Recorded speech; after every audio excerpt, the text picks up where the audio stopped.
The State Forestry Commission declared the fire alert for 10 counties the last day of last month, citing dry conditions as the reason for the alert. Just 3 days later, the commission added 4 more counties to the alert list, bringing it to include 14 of Alabama's 67 counties. Then the rains came. The National Weather Service at Danley Field says we've received over 2 3/10 inches of rain since the first of the month, and fire officials say that's enough to call off the alert. Until yesterday, the alert included Blount, Cullman, St. Clair, Winston, Jefferson, Shelby, Walker, Fayette, Greene, Hale, Lamar, Pickens, Sumter, and Tuscaloosa counties. The hardest hit county when the alert was called was Walker. Authorities say nearly 4,000 acres of timberland burned in Walker County during the first week of the alert. District Forester Bart Williams said at the time nearly half of that was due to arson. Officials say the alert never meant a complete ban on all outdoor burning. It just meant they had to be very selective in issuing permits. Officials say if a fire did get out of control during these dry conditions, they wanted to be certain they'd have enough men and equipment to keep it from causing too much damage. Tom Foreman, WSFA TV News. It was a lazy Saturday for the congressman, who reports home about 25 times during the year to keep in touch with his constituents, many of whom, he says, are primarily concerned about inflation, the nation's defense posture, high interest rates, Social Security, and the state's peanut program. With President Reagan's budget cuts now 10 days old, Dickinson says that's another issue drawing major concern. He reassures his supporters, saying it'll take a year or two before the billion-dollar budget axing starts turning the economy around. Dickinson says how Reagan's popularity and the success of his programs fare next year will have some direct bearing on the home front in the governor's race. Dickinson wasn't sure who'd be the Democratic candidate, though he did say a lot depends on whether former Governor George Wallace runs again. But he is sure who'll be the Republican nominee. Mayor Farmer is going to be the Republican contender, regardless of whoever runs, Bob James or whoever. And I think it'll be a very interesting race come next November to see a real viable candidate as a Republican running against a traditionally important and viable candidate as a Democrat. Earlier today, Dickinson says he watched the funeral of former Egyptian President Anwar Sadat, whom he met several years ago. Dickinson says the occasion eventually led to the signing of the Camp David Accords, which his Armed Services Committee helped bring Sadat and Israeli Prime Minister Menachem Begin together. Kim Davis, WSFA TV News. Flew to Cairo and asked President Sadat if he would accept an invitation. Sophomore walk-on John Murphy was the surprise starter at quarterback. However, 4 quarterbacks played, and it was Joe Sullivan with the big plays, hitting Mike Edwards for this TD and Auburn's opening drive. Al Del Greco added first-half field goals of 32 and 44 yards to make it 13-0 at the half.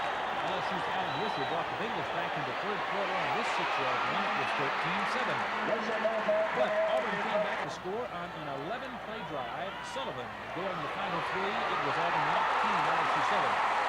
The stellar Auburn defense allowed LSU just 227 yards of offense, only 38 on the ground. Auburn won its first conference game since late 1979, snapping a 5-game LSU win streak. This is Phil Small reporting from Auburn.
what it is a 12-month certificate of deposit that allows you to take the interest earned from that certificate and deduct it from your income tax.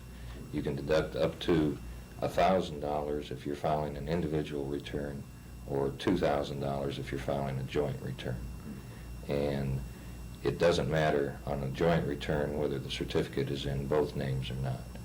Is it just the interest that you can deduct, or could you deduct the amount of money you put into the... No, it's strictly the interest you earn, and it's a maximum. It's a one-time, lifetime exclusion of $1,000 for an individual return and $2,000 for a joint return. So it's just over the lifetime of that account, or that deposit, or that certificate over your entire lifetime? Well, it's based on the life of the certificate, which is 12 months. Now, the entire program is a 15-month program. The certificate is issued and matures in 12 months.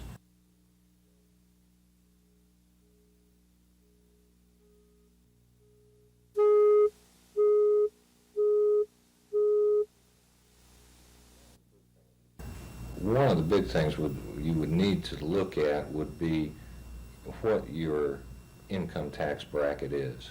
That's after figure your deductions, all the deductions you're allowed, what tax bracket you're falling into, and determine from that if you really need to deduct $1,000 from your income tax. You may be better off if you're getting a refund as it is now, you may be better off in keeping that money in a higher interest earning certificate. The rate on the All Savers certificate right now is 12.14. So you have to kind of look at all of your deductions. You have to look at what you're going to be paying in taxes, and probably should, consult with your tax advisor or CPA and go on their advice.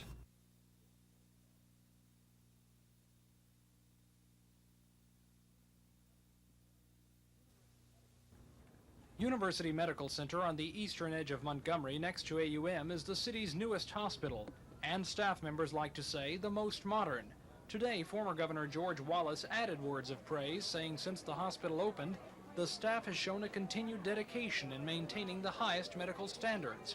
Then, amidst balloons, frisbees, and hot dogs, the ribbon was cut, and nearly 800 people toured the new facilities. UMC's Community Relations Director Gregory Wren says the 50,000-plus square feet of new space include increased services and emergency room treatment, radiology, operating rooms, and physical therapy, as well as other departments. Wren says the hospital now has 150 beds. It started with 75. Most of the expansion was in the addition of a second floor to the original facility. Still, Wren says UMC is relatively small, but there are advantages to that. We're extremely aware of the need for the professional, personalized attitude, and that's been one of the reasons why UMC has had so much success over the years, is because of the personalized atmosphere that we have here in the hospital. Being small, we're small, but we're big enough to make a difference. Wren says when the new facilities are fully staffed, probably sometime next June, the hospital will employ 400 people. He says there are no immediate plans for future expansion, but he says the hospital is located in the fastest growing area of Montgomery, and they'll do all they can to keep up with any increases in demand for quality health care. Tom Foreman, WSFA TV News. Well, I think you can plan on them being the same offense you've seen all year long. Quarterback, I don't know. We've heard that one has been moved to a running back and that one other one's going to start. One's injured. I understand they're moving another freshman up. You didn't give us any names, Coach. Well, Coach Dye hadn't given you any. I don't think I will either. We're preparing for the same starting lineup of a week ago, but very seriously, I think they've moved the quarterback. They've had a quarterback change. We think that Sullivan will start at quarterback. The other quarterback's been moved to a backup running back. Hobby's supposed to be injured, and I believe there's another quarterback backup as a freshman that they're moving there. So the rest of it, I think, will be exactly the same. All right, you're on a natural field. How about the weather tomorrow if it's like this? Alter your plans any? No, not really. We just have to go out and try to do the best we can, and we're not an overpowering team physically. We're too young for that yet. So now we want to be able to throw the football. We've got to be able to throw it every game we play. We didn't run it very well last week. Hopefully we can improve on that, but we're hopeful the weather will clear. I don't like to play in bad weather anytime, anywhere. I think the elements then have too much to do with the outcome of the ball game. How about daylight? Oh, we'd like nice, clear, cool weather, no wind. According to officials, Corey came in here to the Greenville Police Department to apply for indigent aid, a program set up by local churches to help people who are down on their luck with some gas money and also money for food. It was then that a check was made on Corey, run through the computers, and evidently kicked back that he was wanted for kidnapping, 2 counts of kidnapping from Oklahoma City. He was wanted in connection with the disappearance of 2 13-year-old girls, Charlotte King and Cinda Pallette, who disappeared September 27th as they were on their way to a carnival in the Oklahoma City limits. Corey is currently being questioned by members of the FBI and the Greenville City Police Department at the Butler County Jail. They're trying to determine his whereabouts during the past several days after the disappearance of the 2 girls. As of yet, there is no word on where the 2 girls might be or if they were even indeed with him. At the Greenville City Police Department, Don Phelps, WSFA TV News.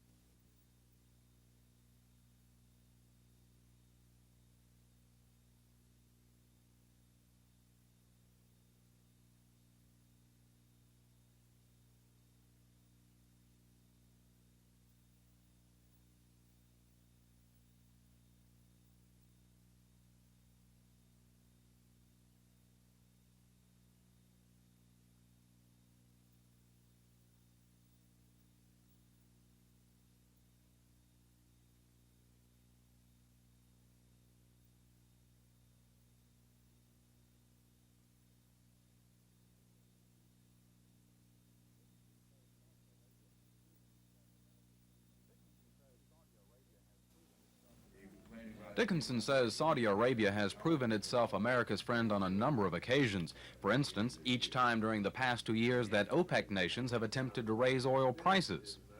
They just met last month and wanted to raise the price from $32 to $36 a barrel. And Saudi Arabia alone said, no, we will not raise our price. And if you raise your price, we'll increase our production to keep the prices down.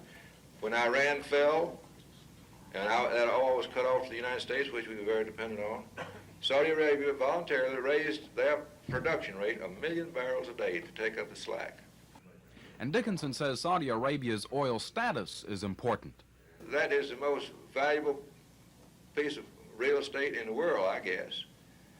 They'll certainly be a plum worth taking if somebody should want to do this, and they want to be in a position to defend themselves. The congressman says AWACS is nothing but a radar platform in the sky. He says it is not an offensive weapon. If it's in our interest to send our own AWACS over there now, and we have 5 on the ground belonging to the United States Air Force, operated by American crews, if it's in our interest to send American planes over there, why isn't it equally in the United States' interest to let them buy their own planes instead of taking ours and put them over there? The AWACS issue will be considered again next week in Washington. Chris Grimshaw, WSFA TV News.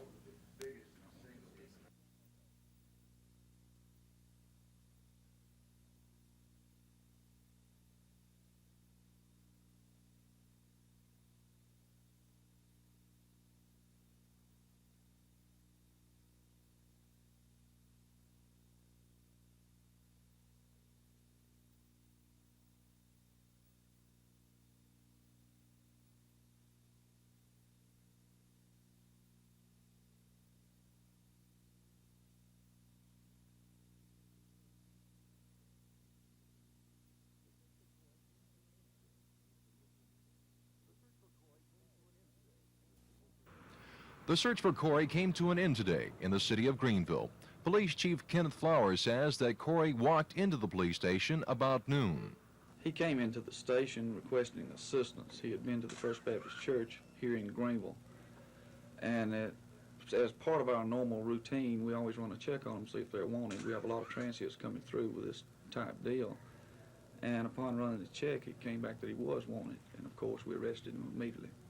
Corey apparently had planned on going to Greenville. A map still locked inside of his car had the city of Troy and Greenville circled. Officials say that they might have to wait until Monday to search his car. An extradition hearing will also be held Monday to determine if he should be sent back to Oklahoma to face kidnapping charges.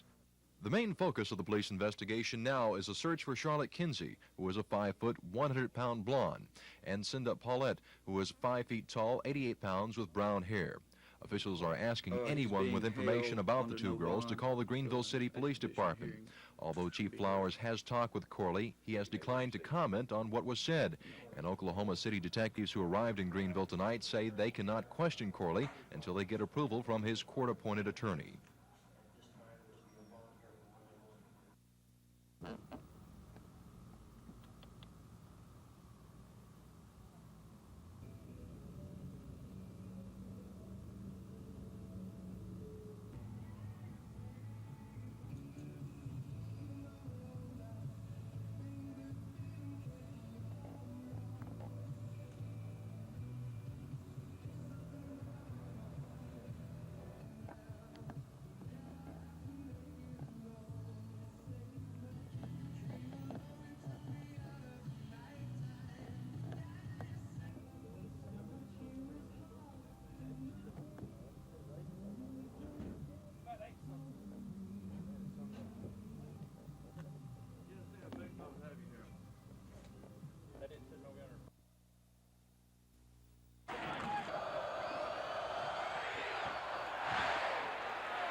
Straight at him and just run, get the fullback going and run straight at him. Going at him in the mud, did that bother you guys, digging him out? No, sir. It helped us more and it hurt us, I believe.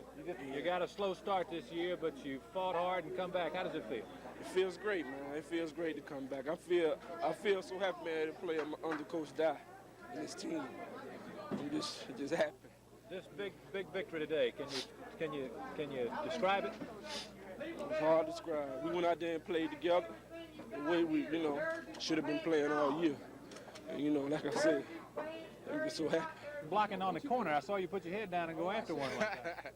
Well, I got to get better at that field, and I think I did an average job at that day, but I'm going to work hard next week and get better at it. We talked about it during the week, and we pretty much knew that all of us were going to get a shot, and whoever had the hot hand was going to stay in the game. And John and Joe seemed to do real well today, and I'm glad they played good. And LSU came to play, and we're just thrilled that we had the opportunity to win the game. I was nervous, but I knew once I'd get that first play over with that everything would be settled down, and it did. I didn't sleep good Wednesday night, but Thursday night I settled down. When the tight end blocked down, I was responsible for taking the dive, if he handed off in there.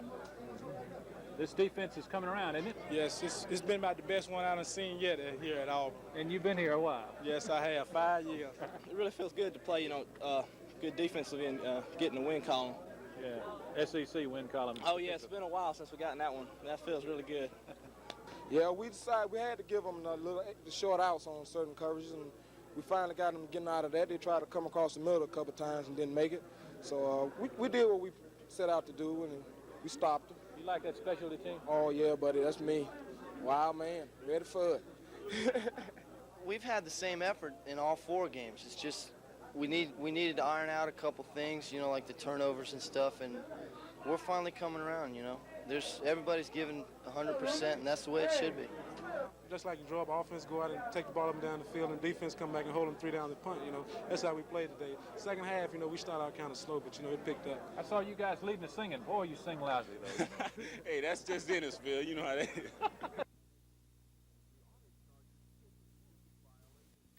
The audit charges 6 specific violations to the Code of Alabama.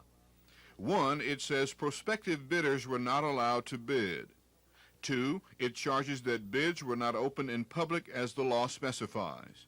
3, it says some documents pertaining to certain bids were not retained. 4, the auditors charged that some transactions were split to avoid soliciting bids. 5, they charged that there was collusion among bidders. It goes on to say that bids that were never meant to be fulfilled were submitted simply to make the process appear to be legal. And 6, the auditors charged that the Autauga County Superintendent of Education, Edwin C. Riddle, had a personal beneficial interest in certain transactions. The report notes that its charges have not been approved nor endorsed by the FBI, pointing out that its findings should be attributed solely to the Department of Examiners of Public Accounts. But it does say that it is turning its findings over to the Alabama Attorney General and the Autauga County District Attorney for further action. One important point the report emphasizes is that it found nothing to indicate the Autauga County Board of Education knew about the transactions in question. It says the transactions were apparently handled exclusively by Autauga County Superintendent of Education, Ed Riddle. One of the exceptions taken by the auditors involves over $166,000. This money was spent between March of 1977 and March of 1980. It was paid to the Phillips Supply Company. The auditors were particularly concerned because, and I'm quoting now, included in this total was $121,157.40 in purchases where bids were on file from vendors and bidders known to have been used by Phillips Supply Company in rigging bids. The auditors are referring to an earlier audit of the Walker County Board of Education, which led to an investigation of the Phillips Company. According to the auditor's report, that investigation revealed that the Phillips Company had conspired with officials and employees of Alabama public entities to rig bids. Efforts to reach former school superintendent Ed Riddle to comment on the examiner's report have been unsuccessful, and a Phillips Supply Company official refused comment on the examiner's report. Riddle has already faced federal charges in connection with the Phillips Company deals and was sentenced in that case a few weeks ago by Federal District Judge Truman Hobbs. This is Norman Lumpkin, WSFA TV News reporting. McMillan said Governor James' effort to decide how the money will be spent during a tentative November 3rd special session may not work. Now, I am not sure as to whether it will be able to be resolved within that time frame or not, within the time frame of a special session. Because any time that you are debating how the state should invest roughly $450 million, it's sometimes difficult to reach a consensus. But McMillan said he was pleased that the several proposals seen so far call for investing the principal and spending only the interest. As for the current special session dealing with reapportionment, and if the state legislature, for the first time in the history of this state, is able to adopt a plan that can withstand constitutional attack, I think it will show that we in Alabama are indeed making certain progress. McMillan made no effort to discount speculation that he is a possible gubernatorial candidate for 1982. But I don't intend to make any public statements in 1981 about what I intend to do in 1982, because we got one more session of this legislature to get out of the way, and June through November is long enough to be a candidate. But between now and then, I'm going to try to be lieutenant governor, but you better believe I'm working real hard to make sure. I'm not one of these people who thinks you can wait till the 11th hour to put anything together. I'll assure you of that. Chris Grimshaw, WSFA TV News.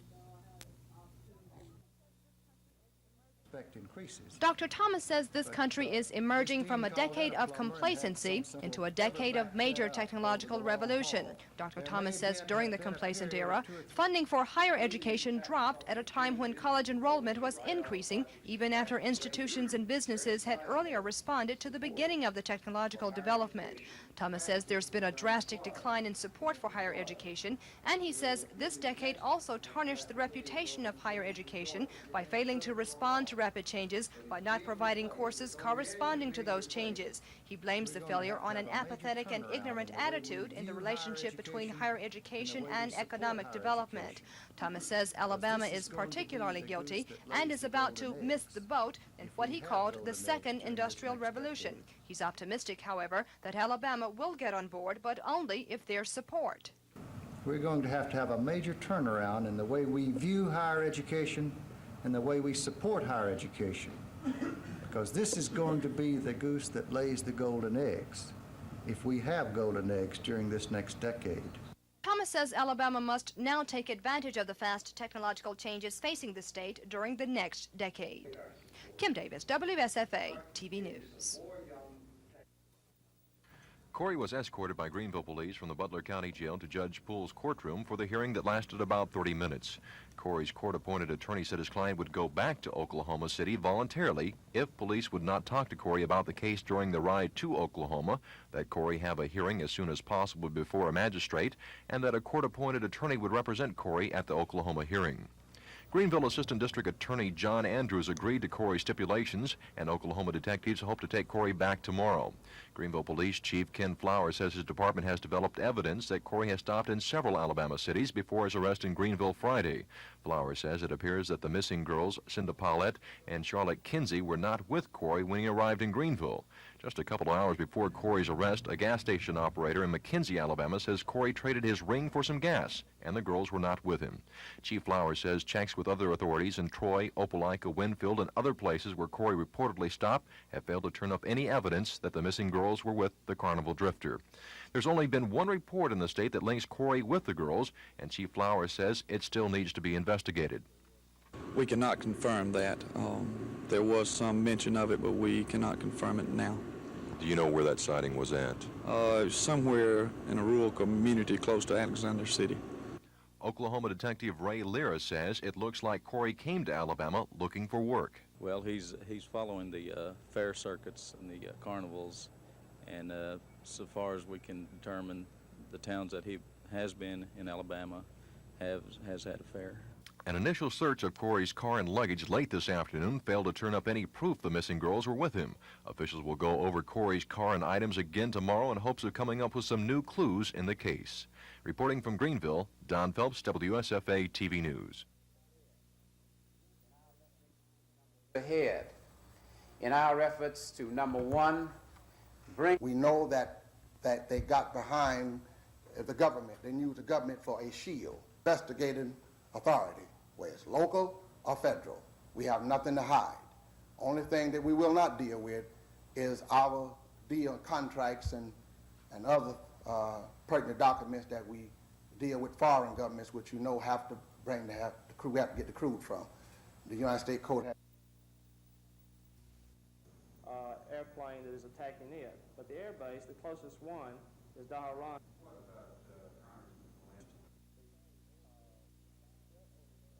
The threatening of Saudi oil fields is by other Arab nations. That is specifically what the AWAC cell is for, is to protect oil fields from other Arab nations that would have an interest in placing these fields on fire, and it would take 2 or 3 years to offset that. The reason why we know that that is possible now is the recent Iraq-Iran war. One of the first targets both sides went after were the oil fields and any type of economic production for both countries. And so we think the situation has changed considerably in the last few years that would require deeper U.S. cooperation with Saudi Arabia. There'll be quite a few fish caught flipping, my guess is. There'll be some caught on worms and very likely some on crankbaits. All right, how about it? Well, that just shows you that two boats fish different ways. Forrest may be right, but I would, if I had to bet right now, if you took these fishermen after the first day of practice and said, now take one lure with you, I bet it'd be a spinnerbait. If I were going to guess, I'd have to guess the classic this year is going to be one on either a crankbait or a spinnerbait. The cold front's coming. Like we have a 10-degree cooler water now, and instead of plastic worms, I'd have to vote for the jig and eel. The winning bait. Boy, I've got 3 picked out. What do I say now? Well, give me the best of the 3. Worm. I think it's really between 3 baits. I think it'll be either a jig, a buzzbait, or a spinnerbait. All right, give me one of the 3. Spinnerbait. Spinnerbait. I knew you were going Houston model spinnerbait. to Winning bait, Phil, I believe it's going to be a, that's a hard, I believe a worm. Oh, now wait a minute. You really don't mean that, do you? I really do, Phil. I thought you were going to say the pork jig. It might be, but I would say a worm's better this time of year. It's a little bit warm for a pork jig yet. I've never caught that many fish on pork baits before the water temperature fell below 60 degrees. It's still got to be hotter than that out there. After the ruling was made, one staff member said, "I finally can go home early tonight." Staff members worked late last night on the power company case, which some members say the commissioners weren't expected to decide until late this week. Their deadline was Sunday. But following a lengthy morning commission meeting, Commissioner Lynn Greer made the motion to turn down the power company's bid for a record increase. We saw fit to give them 0 because keep in mind, they are making roughly 12.5% return on equity, which is doggone good. Most industry in Alabama, most businesses in Alabama would be tickled to death if you could guarantee them 12.5%, especially if they had no competition. Greer said his motion was based partly on the power company's 1980 net profit of $129 million, the unstable economy, and various intervenors who said it will be difficult to pay higher utility bills should the increase be granted. Greer says the power company is asking its customers to conserve, but today, Greer says we're asking the power company to do likewise. Greer says the increase would place an unfair burden on customers. That feeling was echoed by Commission President Billy Joe Camp and Commissioner Jim Folsom Jr., but not by power company spokesman Chris Conway. First of all, especially in light of the fact that the Attorney General of Alabama, who is charged by law with representing the consumers of the state of Alabama, had recognized the financial needs and the financial deterioration of this company to the point that his own staff recommended over 70% of what we were seeking in this case. It's obvious that this decision is politically motivated. Today's decision marks the second time in back-to-back record increases before the PSC that the Commission failed to grant any of the asking. It also means another decision by the PSC will be appealed to the state Supreme Court. Kim Davis, WSFA TV News. Another of the specific charges the auditors made of questionable practices involved the construction of a field house at Prattville High School. According to the report, the contract for the field house, totaling more than $70,000, was let to the Otis Carter Plumbing Company of Prattville. The other bids for the work were submitted by the B.S. Carter Construction Company and the A.G. Carter Construction Company. B.S. Carter is Otis Carter's son. A.G. Carter is Otis Carter's brother. The form and the wording of the bids from both of these companies was identical according to the auditors. This led the auditors to say, and I'm quoting now, "Exception is taken to this entire transaction because of the lack of documentation and because of the apparent collusion among bidders." The report did note that there had been some difficulty in finding a contractor who could complete the project within the amount available. Yet another exception involved the purchase of 3 vehicles from Bill Durden Chevrolet Incorporated of Prattville. The auditors say that 2 other companies, Wagner's Used Cars of Prattville and Capital Auto Sales of Montgomery, also bid, but that both lacked the capability to supply the vehicles in question. The auditors see this as collusion among bidders. They call the bids by Wagner's Used Cars and Capital Auto Sales complimentary bids. Bids, they say, are submitted by one vendor at the request of another vendor simply to make the deal look like competitive bidding. And they charge that these complimentary bids were made at the request of an agent of Bill Durden Chevrolet Incorporated. The report does not say who that agent was. A spokesman for Bill Durden Chevrolet told us he had no knowledge of the alleged complimentary bids or the audit report. Attempts to reach Wagner's Used Cars have been unsuccessful. A spokesman for Capital Auto Sales told us that he bought the company since all this happened, and he was not the owner or operator at the time of the transactions in question. Another problem the auditors had in these transactions was what is called bill splitting. Alabama law says that competitive bids will be let on any purchase of more than $2,000.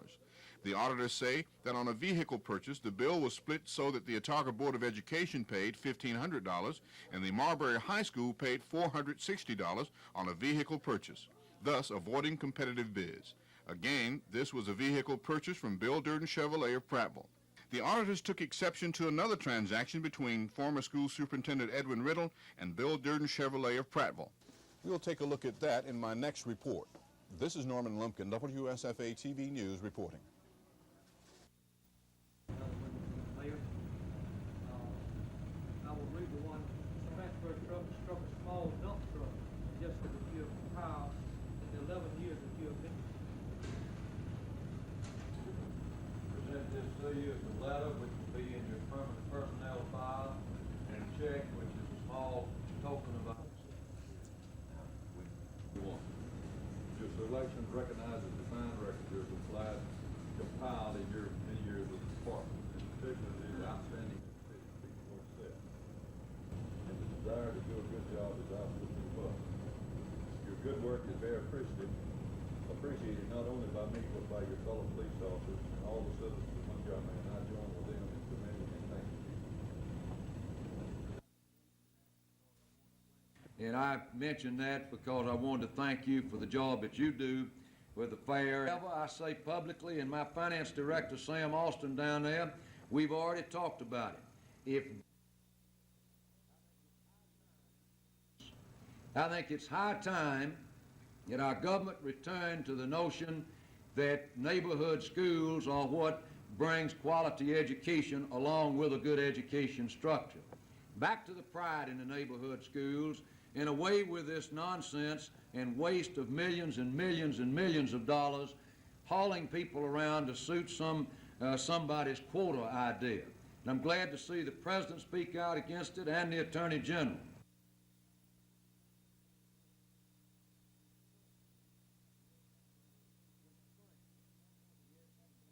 Through strength. That's the only way you have it. You do not have peace through weakness. Benjamin Franklin so ago. I think that we need to get back to the idea that that the police officers are there then and still is. We'll just have to, we'll tighten up and we'll make it work without that there will be some services that we cannot provide as well as we would like to. The cost of the wrapping on that loaf of bread is more than the cost of the wheat that goes into the bread. So we need to have understandings. You know, this irrational movement and action by our federal government sometimes is imposed by consumer groups. How many of you can recall when we had the boycotts of beef in this country to try to drive down the price of beef? Now, what signal does that send to a fellow that's got his life on the line that's producing beef? He's going to get into something else.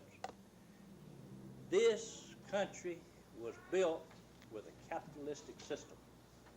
And if this country survives and stays the superpower that it is, we'll maintain this capitalistic system.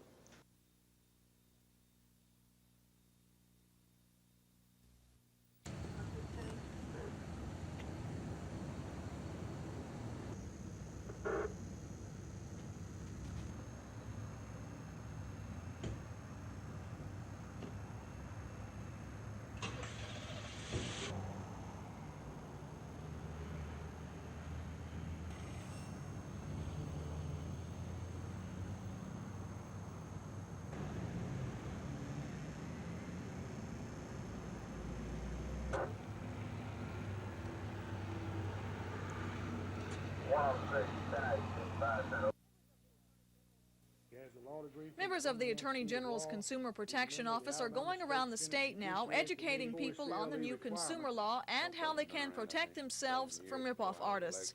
Office Director Fincher Allen says one popular gimmick these days that's legitimate on the surface is the giftogram. What it does is offer you a couple of free nights in a hotel and a gift, like a diamond necklace. The catch? You have to drive to Birmingham or another city and listen to a sales pitch for property, generally, at your own expense. And the diamond, well, it's real, but it's no bigger than a pinhead and pretty worthless. There are other areas that are being investigated by the Consumer Office that aren't legitimate. One of those is bait and switch. And that's done by luring customers into a store by advertising a product at a very low price. That's the bait part. The switch comes when the customer goes to the store and the clerk shows the advertised product but makes it look bad in some way, and then he tries to sell the customer a similar but more expensive model. Allen says his office is trying to make sure that instances like these don't happen. If you have a complaint, contact the consumer office. The address is 560 South McDonough Street in Montgomery. The phone number is 832-5936. Well, they can take the law and they can come to us and ask questions if they like. And then either we can work for groups of people or we can recommend that they go in the correct procedure for them to follow. Gina Gregory, WSFA TV News. Okay. Today's decision comes 5 days before the Sunday deadline. That's a little surprising because the Commission usually waits until nearly the last day before handing down their ruling. But Commissioner Lynn Greer, following an earlier routine Commission meeting, made the motion, saying his decision was based partly on the company's past and current financial stability. Keep in mind they are making roughly 12.5% return on equity, which is doggone good. Most industry in Alabama, most businesses in Alabama would be tickled to death if you could guarantee them 12.5%, especially if they had no competition. Fire company has no competition. Commission President Billy Joe Kemp also noted the company's financial gains, saying Alabama Power's net profit last year was a record $129 million. And Commissioner Jim Folsom Jr. says the company's 12.5% return on equity isn't such a terrible earning for the company's investors. But company spokesman Chris Conway says the Commission's decision will ultimately hurt the consumers because they'll be back requesting another increase. Conway added the ruling was politically motivated. Today's decision marks the second time in back-to-back record increases before the PSC that the Commission failed to grant any of the asking. It also means another decision by the PSC will be appealed to the state Supreme Court. Kim Davis, WSFA TV News. For one reason, Coach Dye made me an administrator. I'm now an assistant athletic director, and I now have realized the importance of finances. And we feel like this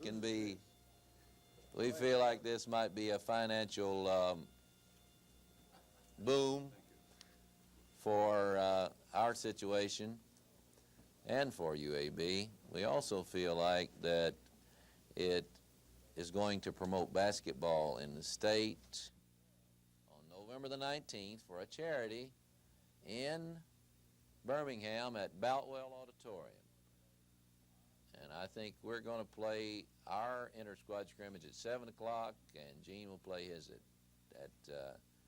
8:30. And we hope that we can draw a few fans in that situation also. They've had the great win over Alabama. They've had the tie with Notre Dame last year.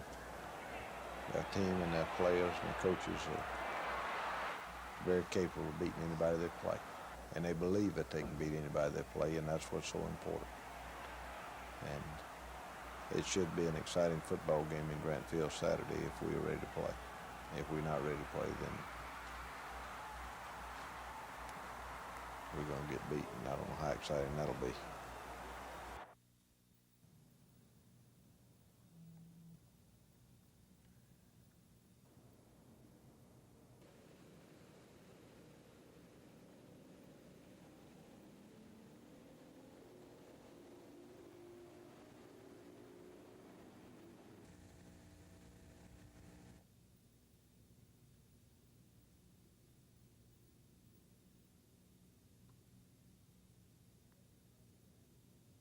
If the fish are active on the river, then there's plenty of room. If the fish are active in the cuts coming into the river, then there's not enough room because you don't have enough cuts. If the fish are active in the creeks, then there's not enough creeks. So it depends. For everybody to spread out, there's got to be fish hitting on the main channel. I caught some pretty fair fish, caught a lot of fish, small fish, but I wasn't really disappointed in what I caught. I still got a chance, you know. It's my kind of fishing. Like I said, I might play a slice, but I'm going to be in there chunking. I found a few small fish, Phil, no keepers. I think I could have hung in there and caught a few keepers out of them, but there's no use trying to wear them out. I found a lot of good places that I don't need to go back to, so I've got the river narrowed down quite a bit. Beautiful place to fish. And the weather's nice, and the boats are fantastic, and And I drew a local partner today, Sammy George. I'm sure everybody here in Montgomery knows him. And don't go fishing with him. He doesn't know where any fish are.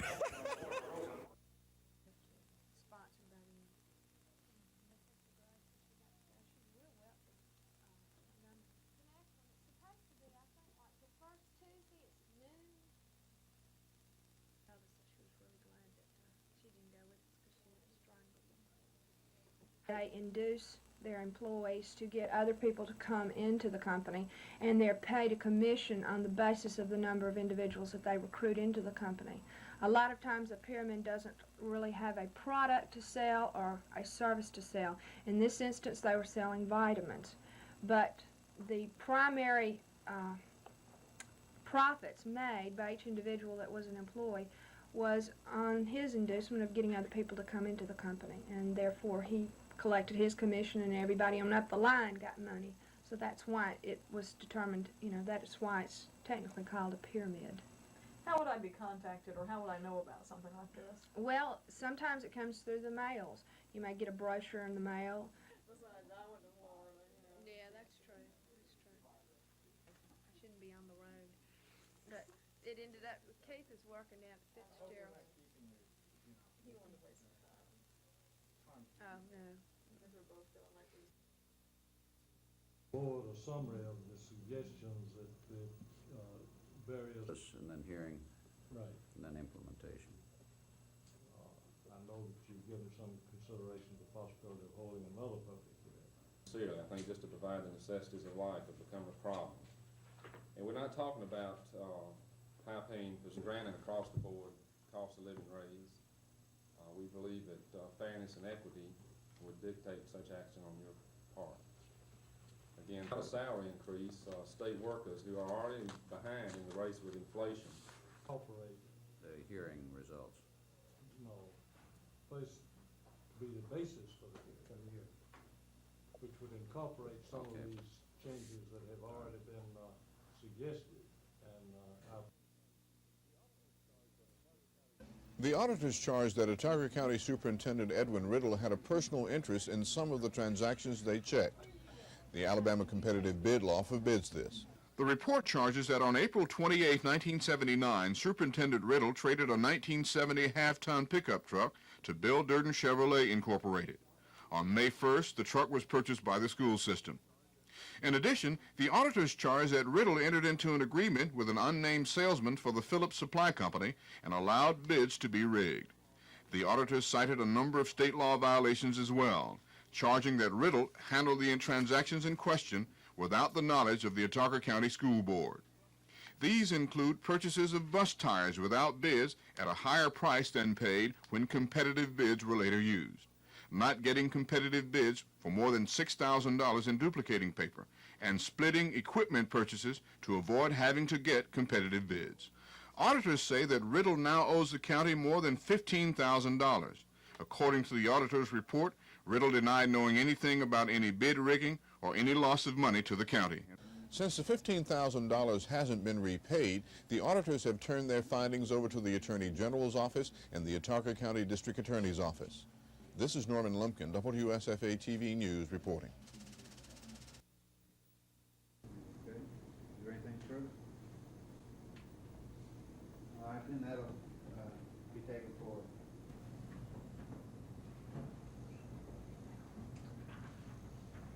Information as possible about the request, but I dare say it's not the kind of thing we can do regularly because it's very, very... And gives people a chance to go through it.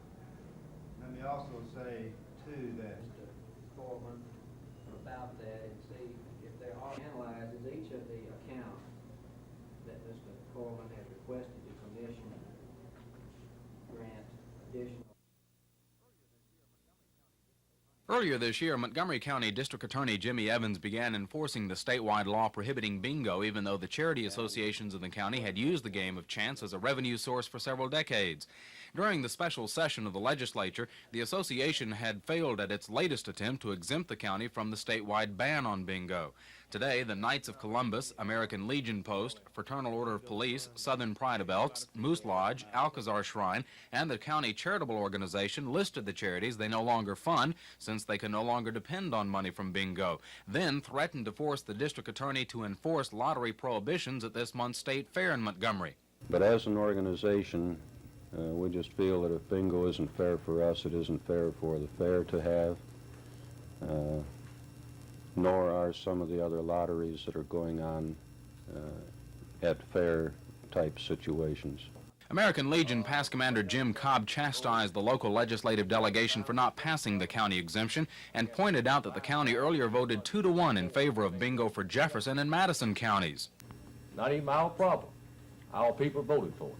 Dale Cranfield says they'll continue to submit bingo bills to the legislature, stressing the needed restrictions to keep the game charitable. Chris Grimshaw, WSFA TV News. According to the record, Shuka rattled a tambourine around the streets, mostly to be held for the benefit of all the creditors. Paraphrasing, he said it surprised him considerably.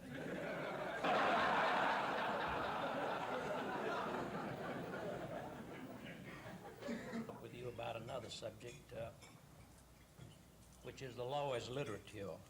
On that, so far as the evidence showed in it disturbance that the male's presence often were private in nature, and that he can prove.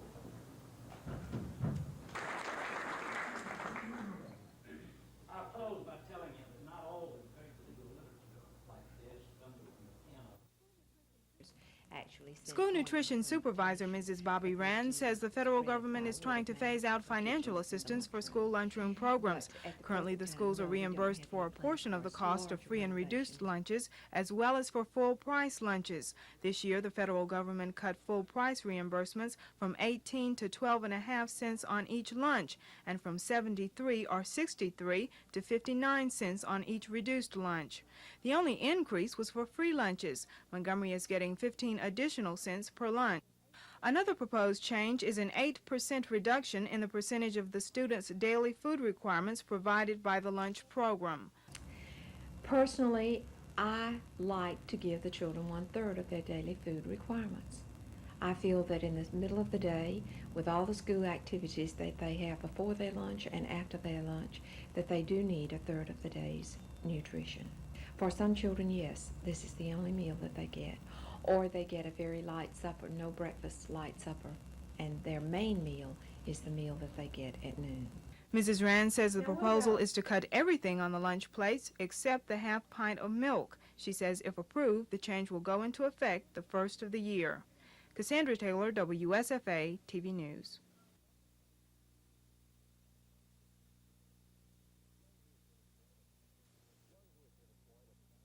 Young, who has been employed at the Supreme Court for the past 3 years, was indicted for allegedly receiving a total of $900 in stolen goods. Another 2-count indictment alleges Young took control of more than $31,000 from Lula Mae Simmons of Montgomery. Deputy District Attorney Ellen Brooks with the White Collar Crime Unit says Mrs. Simmons received the $31,000 as a result of a divorce settlement.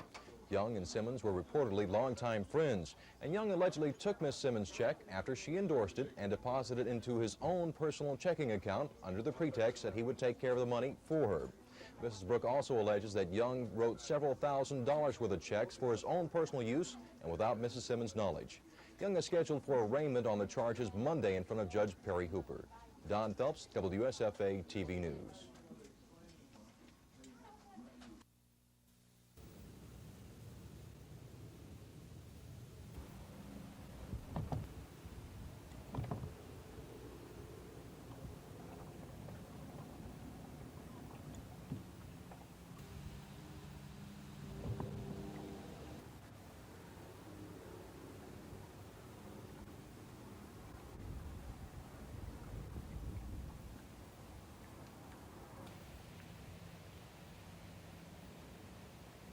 I just really dislike fishing right now this lake, and because I'm not catching any fish. You know, I don't care if it were the finest lake in Cuba. I'd hate fishing right now. It's maybe partly my fault, partly the cold front's fault, partially the lake fault. I don't know whose fault it is, but I'm not catching very many fish. I'm not at all satisfied. All right, yesterday you said realistically you were about a 10-to-1 shot. You want to lower those odds today? No, I really think it's about the same today. Now, tomorrow it might drastically alter a lot, but today it's still 10-to-1. You find any more fish today? You feeling better about starting tomorrow? I actually caught more fish today, and I think this was a tougher day than yesterday. You got a good idea what you want to do? Yes, I do. My best fish, I hope they hold up. Fish that I found about a month ago, I have not yet been to. I think they will hold up. It's a good spot. It's a good method. Today I did establish a secondary pattern that I'm real happy with. Some of the guys are going to get on some of the spots where they're going to catch a limit of 14-inch fish. I don't think they're, yeah, I really do. After today, I was getting a little disgusted yesterday, but after today, I found a few places that had a lot of fish. Did you really run out of gas? I ran out of gas on the trailer. They're supposed to fill our boat up, and right off the bat before I left the motel this morning, I had a backlash in the toilet paper, so I knew that, that it was going to be a fairly tough day, and then my boat didn't have any gas in it. And I got the fish with Bill Tippett. I don't know if y'all seen Bill Tippett. Went from Montgomery to Dallas for a fishing party. Yeah, and Bill weighs 900 pounds, and my boat run down the lake this way all day long, you know. And but I did catch 2 fish, so it's getting better. It's getting better, and I caught Bill Tippett twice.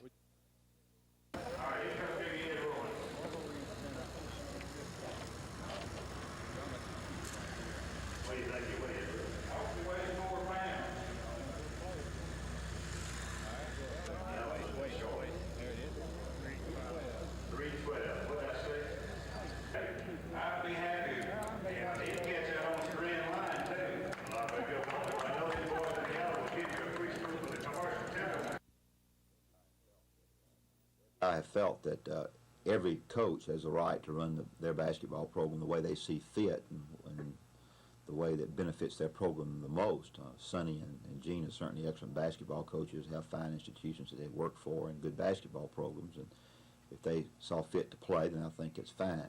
In my particular situation, we have felt that it's not in our best interest at this time to play. But I certainly respect them for what they would like to do, and I'm sure that they'll have a good series.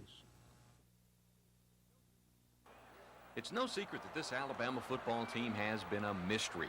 They opened the season strong, but then faltered, only to come back strong and then again stumble. It appears Alabama has the talent, so the question remains, what is the problem?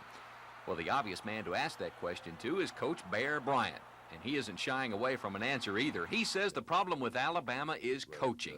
Anyway, the coach's job is to try to prepare them well enough that they go out and do their job that particular day. And the preparation is everything. If you're not prepared to play on Saturday, we care how much you want to play when you get out there, you won't play well. And it doesn't matter how well you prepare during the week if you're not concentrating on Saturday and you want to play.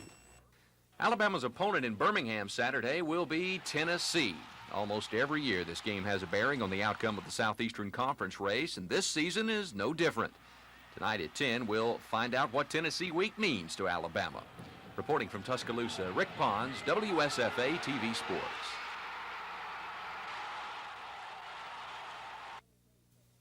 You know, let me tell you something, though. I stayed up last night to watch Phil and his little line that he draws up on the little chart, and he said that they'd be biting. And our early bite, they were non-keepers. They were 14 inches. But the 2 little quitting time that you talked about, well, that's when I caught my 2 keepers. So I'm going to have to stay up. Yeah, it worked. You didn't think anything worked, did you, all these years? Tune in tonight. I'll be there watching. I guarantee you. It's Alabama-Tennessee Week. One of the oldest rivalries in college football is entering its 64th season. Alabama coach Bear Bryant has always put a lot of stock into beating the Volunteers. Many times the winner of this game has gone on to win the Southeastern Conference Championship. Tennessee will enter this Saturday's game with Alabama and Birmingham riding a 3-game winning streak, and they're looking to beat the Crimson Tide for the first time in 10 years. Despite Bama's dominance in the series, Bryant says the thoughts of playing the Vols still gets him excited. It's a big week for me because I go back a long ways, and Tennessee's a big game. And I can remember in the time when Tennessee was the big game. It used to be a bigger game than Auburn. And as a matter of fact, we used to didn't play Auburn. But it's always been a jaw-to-jaw, cheek-to-cheek thing. Tennessee Week, what does that mean to you? That's a big rivalry, and we've got to put ourselves in their position. What if they had beaten us 10 straight years? We'd be very hungry and want to whip them worse than anybody on our schedule, and that's the way we're approaching this game. There's just things all week long that just prepare you for the game and get you mentally prepared, and we have to prepare ourselves, you know, and knowing what Tennessee's going to give us, and it's just going to be a game where if we were both 0-9, we'd both be sky high just because of the rivalry. Alabama and Tennessee kick it off at 1:30 Saturday in front of a sold-out crowd in Legion Field Stadium. And the Tide will be looking for their first win of the year in Birmingham.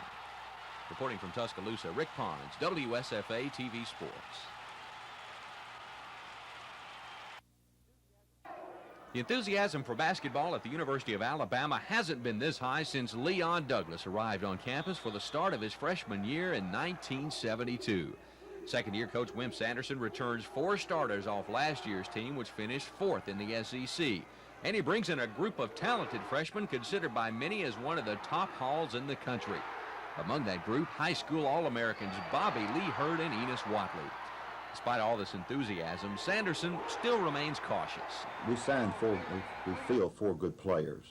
I think that you can really judge your recruiting after 2 or 3 years of elapsed, and you're able to look back and see just exactly if those players fit into your program or if they played into your program. So I think that you do that after a couple of years have gone by. We feel like it on paper that we have some players that can come in and contribute with our veterans and give us a good basketball team.